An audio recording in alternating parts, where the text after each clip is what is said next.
Oke guys, kali ini aku buat tutorial cara mengaktifkan komentar pada video YouTube.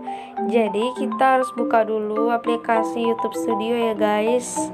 Nah di sini kita diarahkan ke laman aplikasinya. Di sini kelihatan beranda YouTube Studio di dashboard. Kita tekan video yang ketiga ini ya guys. Nah setelah itu kita klik yang tanda pensil. Terus kita klik lagi setelah lanjutan dan klik lagi kita hidupkan, izinkan komentar ya guys.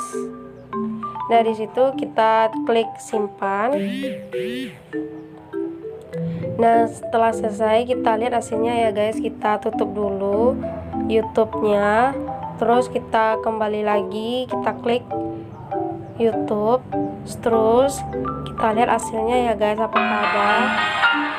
Nah, udah hasilnya, ada komentar ya guys.